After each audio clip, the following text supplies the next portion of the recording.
Hello and welcome back to the YouTube channel freaky physics. आज की class के अंदर जो हम लोग पढ़ने वाले हैं या जो टॉपिक हम लोग सीखने वाले हैं, ठीक है, वो है equivalent force. Okay, equivalent force क्या होता है, कैलकुलेट कैसे करते हैं, वो आज की क्लास का हम लोग का मेन टॉपिक होगा। ठीक, इससे पहले वाली क्लास में हम लोगों ने फोर्स कवर किया था कि अ पुश और a pull is called force and effect of forces cover किए थे, जैसे कि force can change the direction of a body, force can change the shape of a body. Okay, force can make a body at rest into motion, or force can bring a body in motion to a rest position, rest state. Okay, and all these things. तो आप जिन लोगों ने वो video miss किया है वो इसके पीछे जाके उस वीडियो को देख सकते हैं।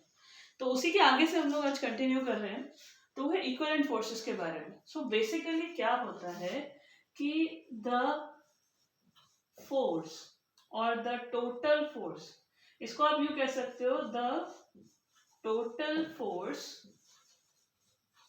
और net force, the total force और net force experienced by a body, किसी भी बॉडी के थ्रू नेट फोर्स या टोटल फोर्स जो भी वो बॉडी फील करती है उसको हम लोग बोलते हैं इक्विवेलेंट फोर्स। अब बहुत प्यारा क्वेश्चन किसी ने यहाँ पूछा होगा कि ये कैसे समझ में आएगा कि बॉडी कितना फोर्स फील कर रही है। देखो एक एग्जांपल लेते हैं कि मान लीजिए आपके पास कोई बॉडी यहाँ पर रखी हुई है, मास n। ओके, आपने यहाँ से इसके ऊपर एक फोर्स लगाया। Let's take the force was 100 newton. Okay, now the force came out to be 100 newton. Now when you push this body, the body has to move in the forward direction, definitely, right?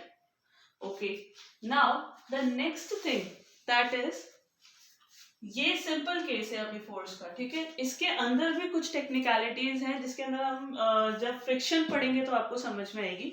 But before that आप ये मान के चलो कि अभी आपने जो force लगाया पूरा का पूरा इस बॉडी ने 100 न्यूटन फील किया है और ये बॉडी आगे की तरफ शिफ्ट हो गई। ठीक, अब वहां पर आते हैं जहां इक्विवेलेंट फोर्स का डिस्कशन होता है। मान लीजिए कि आपने फिर से एक बॉडी थी, ऐसी ही थी बिल्कुल सेम, आपने यहाँ से 100 न्यूटन का फोर्स लगाया, आप बड़े आराम से गाते बजाते उचकते फुदकते यहाँ से आगे बढ़ रहे थे। वहां से किसी को लगा कि नहीं नहीं नहीं नहीं, ऐसे कैसे, तंग तो करेंगे, तो वो आपको तंग करने आ गया। ठीक, और उसे क्या किया, ऑपोजिट डायरेक्शन में आपको फोर्स लगाना शुरू किया और उसे बोला हम नहीं ले जाने देंगे।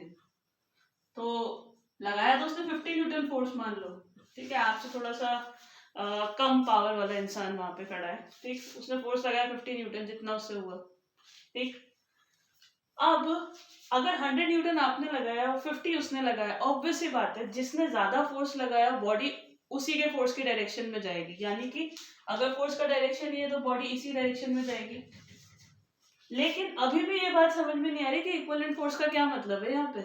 देखो क्या हुआ है कि ये जो बॉडी है ना जिसके ऊपर आप फोर्स लगा रहे हो और जिसके ऊपर ये फोर्स लगा रहा है, इसने एक्चुअली कितना फोर्स फील किया है उसको हम इक्विवेलेंट फोर्स बोलते हैं। क्या हुआ है यहाँ पर कि आपने 100 न्यूटन लगाया, यहां से 50 लग रहा है, तो आपका जो 50 न्यूटन का फोर्स है उसके इक्विवेलेंट तो ये लगा पा रहा है, लेकिन जो एक्स्ट्रा 50 न्यूटन आपकी तरफ से लग रहा है, मतलब आपने 100 लगाया ना, तो आपकी 50 को तो इसने कैंसिल कर दिया, लेकिन जो एक्स्ट्रा और 50 इसके कंपैरिजन 50 और लग रहा है ना आपकी तरफ से, तो वो जो 50 आप लगा रहे हो ना वो इस बॉडी ने फील किया है।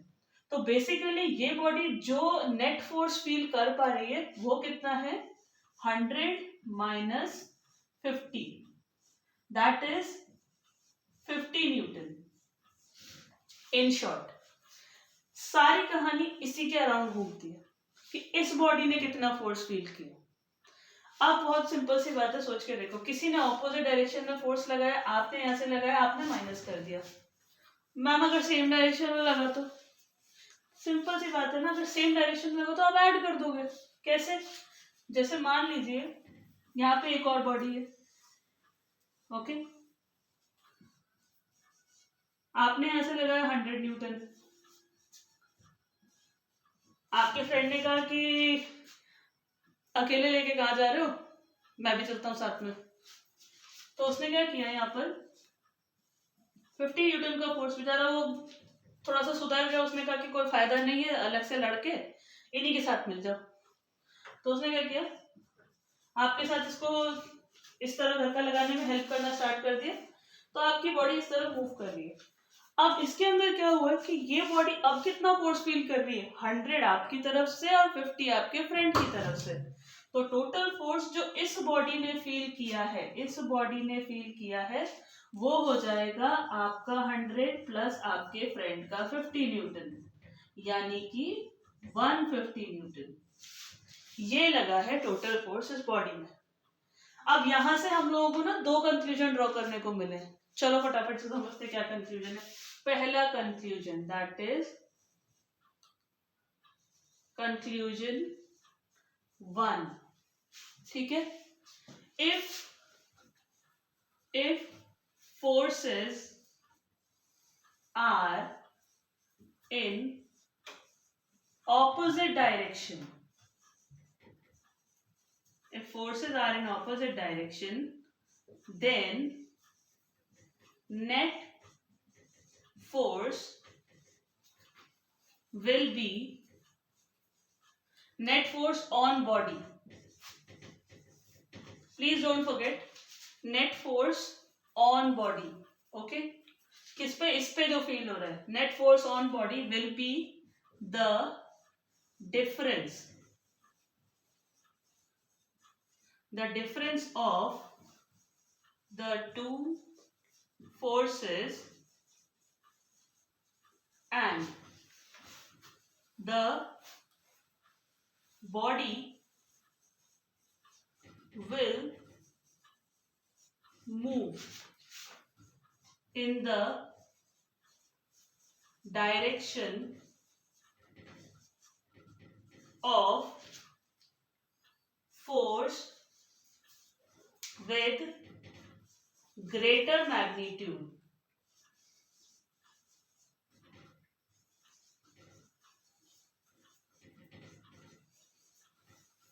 देखो बहुत जल्दी जल्दी लिखा है, इसमें कुछ स्पेलिंग एरर हुआ तो मेरे को ना प्लीज कमेंट में मत बताना, पहले बता दिया आपको। और कंक्लूजन 2 हम लोगों को क्या मिला है वो भी देख लेते हैं फटाफट से।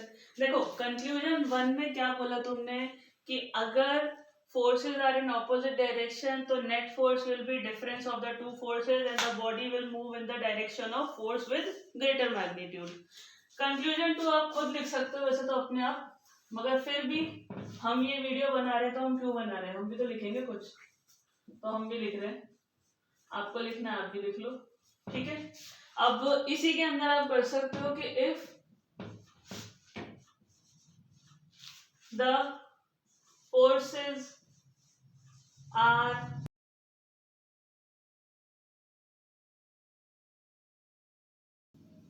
ठीक है, तो क्या होगा, the net force on the body will be